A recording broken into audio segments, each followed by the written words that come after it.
Pixels.cool.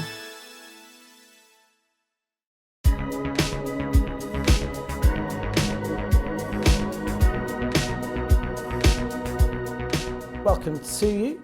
Remember, for more information about Storyline and to view the finished product, please see the website. I've already opened Storyline and the project file saved at the end of Explainer 2.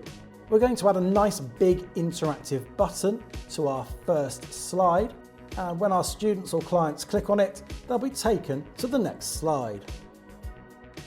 Click on the Insert menu and click Button. Choose a style of button. I'll go for this square block type. Place your mouse pointer roughly where you'd like the button to start and drag out the button shape like this. I'm going to label it Enter because of the immersive theme. You may prefer Start or Begin depending on the topic of your project. Buttons automatically have a text box built in, so there's no need to create a separate text box over the top of them. Feel free to change the style of the button, including the colour and shading like this. And of course, the look of the text can also be changed, as we saw in the previous explainer. When the student clicks the button, we want the project to move on to the next slide. Right now we don't even have a next slide, so let's create one. The quickest way to do this is come over to the Scenes panel and right-click in a blank space below the current slide. Hover over New Slide, then Basic Layouts. We're going to click on Blank.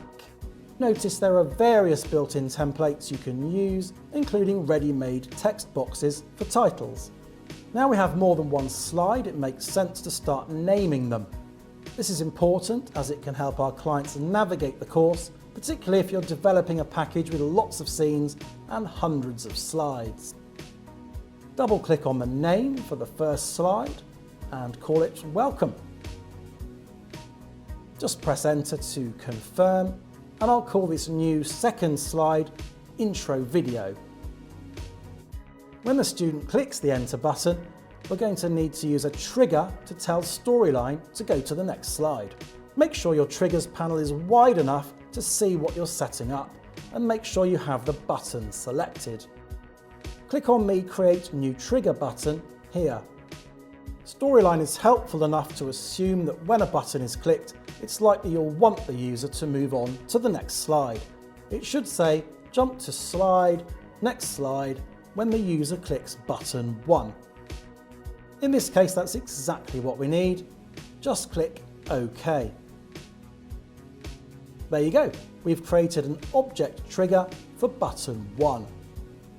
From this point on, we're going to need to preview our project to test it and make sure any triggers we've created are working properly.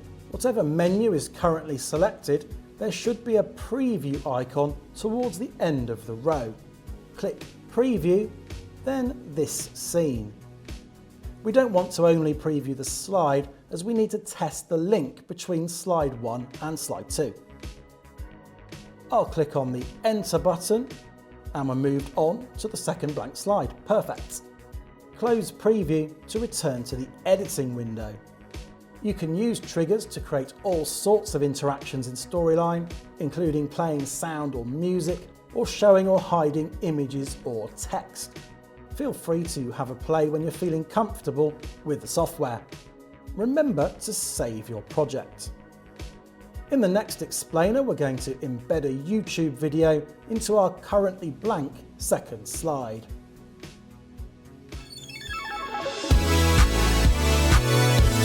Pixels.cool.